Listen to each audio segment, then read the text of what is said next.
Assalamualaikum warahmatullahi wabarakatuh. Perkenalkan, nama saya Muhammad Rizky Gopran.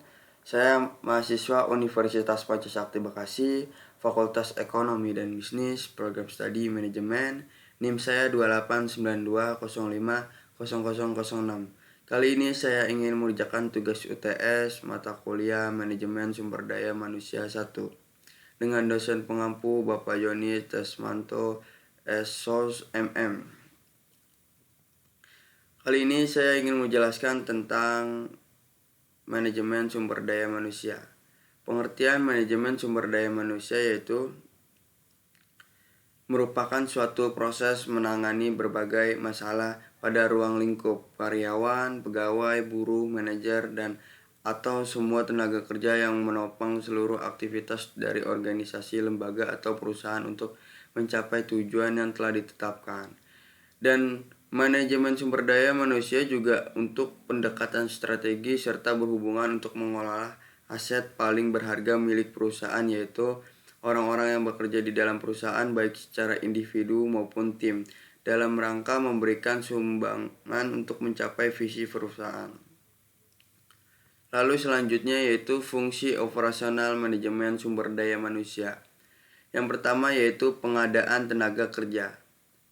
Jika dilihat dari fungsi rekrutmen, seorang manajer sumber daya manusia akan bertujuan untuk memperoleh jenis dan jumlah tenaga atau sumber daya manusia yang tepat, sesuai dengan kemampuan yang dibutuhkan oleh unit-unit kerja yang bersangkutan.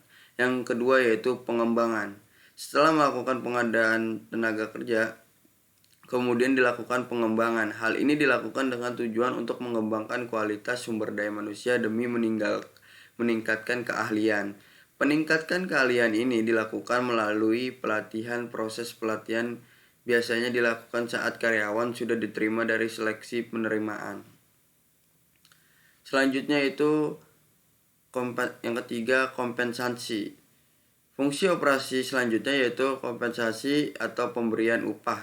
Kompensasi merupakan salah satu elemen penting dalam organisasi. Semua upah dari tenaga kerja yang telah berkontribusi diatur oleh manajemen SDM pada fungsi operasional ini. Yang keempat yaitu pengintegrasian semua orang berbeda, baik sikap, tindakan, perilaku, pandangan, dan pendapat. Perbedaan ini kerap menimbulkan disintegrasi sehingga menimbulkan konflik. Oleh karena itu diperlukan proses integrasi atau penyatuan. Dalam proses pengintegrasian, individu akan diminta untuk merubah pandangan, kebiasaan, serta sikap yang kurang menguntungkan bagi perusahaan. Selanjutnya itu yang kelima adalah pemeliharaan. Fungsi selanjutnya yaitu pemeliharaan atau perawatan. Untuk mempertahankan kondisi sumber daya manusia yang telah ada, diperlukan pemeliharaan. Pemeliharaan sumber daya manusia dilakukan dengan menjaga dan meningkatkan kemampuan sumber daya manusianya. Hal ini dapat dilakukan dengan memberikan pelatihan, training, motivasi. Motivasi sangat penting bagi karyawan agar mereka tetap semangat dan bekerja.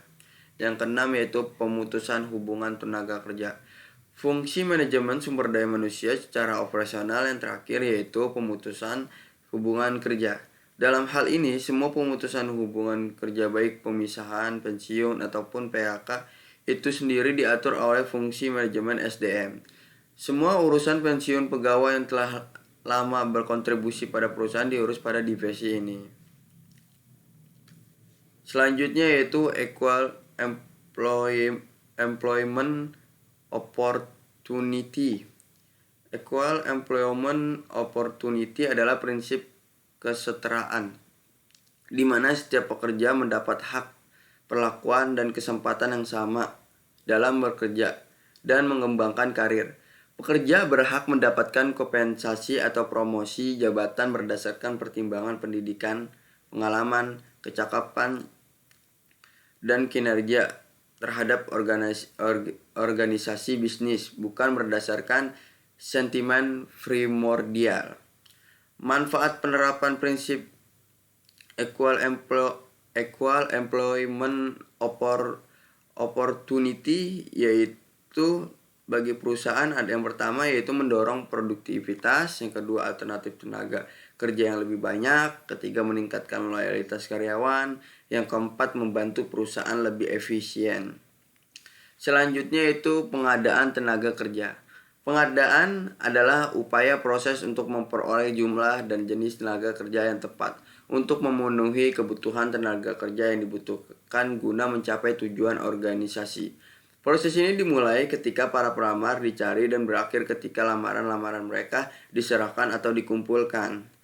Tujuan pengadaan adalah menerima pelamar sebanyak-banyak sesuai dengan kualifikasi kebutuhan perusahaan dari berbagai sumber, sehingga memungkinkan akan terjalin calon karyawan dengan kualitas tertinggi dari yang terbaik. Selanjutnya yaitu pengembangan tenaga kerja. Pengembangan sumber daya manusia dapat diartikan sebagai sebuah aktivitas yang dilakukan oleh suatu perusahaan atau organisasi dalam waktu tertentu untuk meningkatkan keterampilan dan keahlian sumber daya manusia dalam entitas organisasi tersebut dan pada akhirnya meningkatkan produktivitas organisasi secara menyeluruh. Selain itu, tujuan dari pengembangan sumber daya manusia ini agar bisa melahirkan perubahan sikap karyawan yang positif. Maka dari itu, dalam sebuah perusahaan juga diperlukan divisi khusus pengembangan sumber daya manusia, sehingga nantinya ada yang membantu karyawan perusahaan dalam mengembangkan kepribadian yang personal. Sampai di sini saja penjelasan saya. Saya Muhammad Rizky Gupron, ingin meminta maaf kalau ada kata-kata yang salah. Wassalamualaikum warahmatullahi wabarakatuh.